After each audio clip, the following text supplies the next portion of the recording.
وردە وردە بۆمان دەردەکەوێت کە ئاو ئاوێتەیەکی ئەوەندە دەگمەن نییە لە گەردووندا.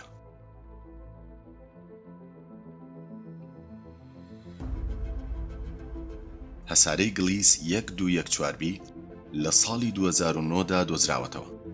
لە ساڵی 2013دا لە چاودێرەکاندا دەرکەوت کە هەور هەموو سەرڕۆکەی داپۆشیوە.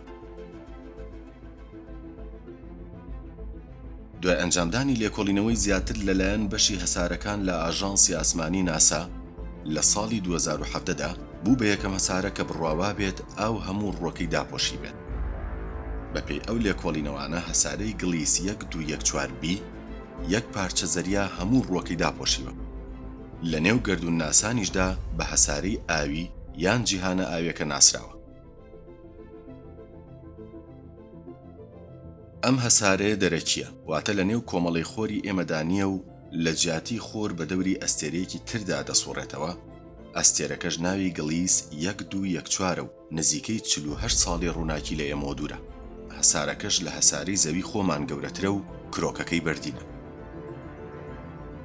چەند ساڵێکە وردە وردە بۆمان دەردەکەوێت کە ئاو ئاوێتێکی ئەوەندە دەگمەن نییە لە گەردووندا، لانی کەم لە نێو گەلە ئەستێرەکەماندا.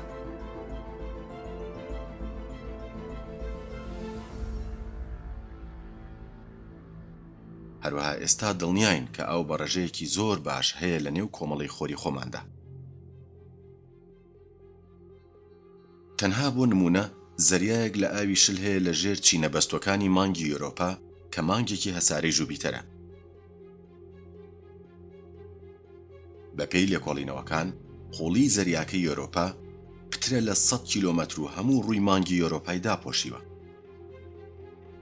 کەواتە تەنیا لەسەر مانگی ئێوروپا کە 4 جار لە هەساری زەوی بچووکترە، بڕی ئەو ئاوەی هەیە لە هەموو ئاوی زەریاکانی سەر هەسارەکەمان، واتە هەساری زەوی زیاترە.